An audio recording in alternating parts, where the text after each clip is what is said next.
Hello, my name is Mark Bishop. I'm the owner of this 2000 Honda Insight that I purchased in December of 2013 and converted it to pure electric drive for my local use.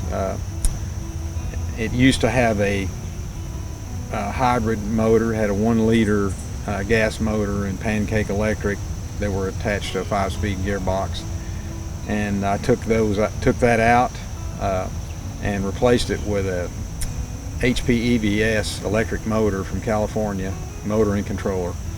And I coupled the new motor to the original 5-speed transmission, put it in second gear, and made a plate to attach the motor and center it with the transmission shaft. And I put a coupler to couple the motor and transmission shaft together. And I added a charger and a DC to DC converter.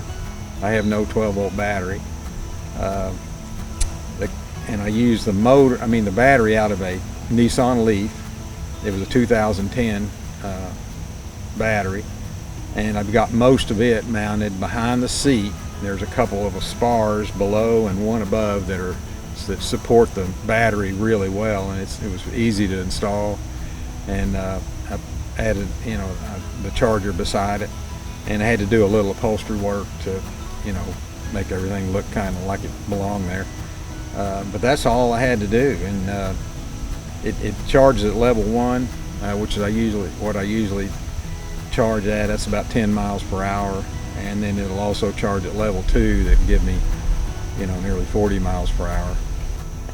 This is the under the hood of my Honda, and this conversion has about 42,000 miles on it. But I took the old motor, which came out of here, an electric booster motor, out, and put this motor along with this controller in here. That came from HP EVS, and you have to center it to the shaft, transmission shaft, and space it. And I held it in place with this and spaced it with that, and then I built a coupler that ties the two shafts together. And I put this DC to DC converter in to give me 12 volts. It takes the pack voltage of about 120 and produces it to 12.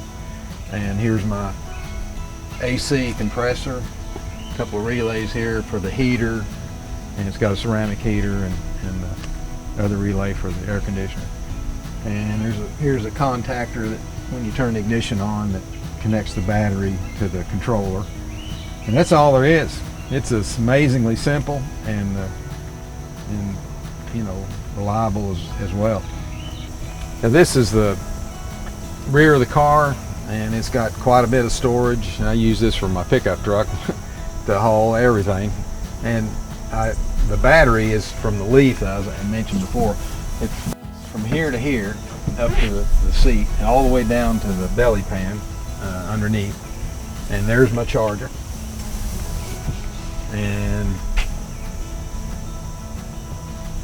all that stuff just sits there. I mean, it's been so reliable, it's amazing. And here's the charge port for charging. I can charge level 1 or level 2 on that port. And that's all there is to converting an electric car. I've got a couple of really simple switches in the front. I've got a battery management system that gives me a fuel gauge and energy gauge, and also there's a meter there that comes with the motor and controller.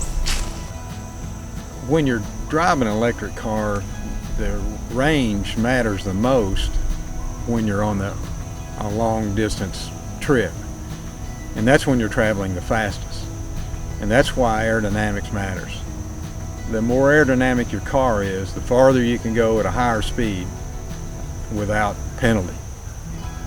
And you can convert a boxier vehicle, and they're great for low speed and around town, etc. But trying to travel in a Jeep, for example, would require a huge battery. It would be expensive and heavy, and handling would be affected and so forth. So lightweight and aerodynamics is really important when you choose the vehicle that you want to convert.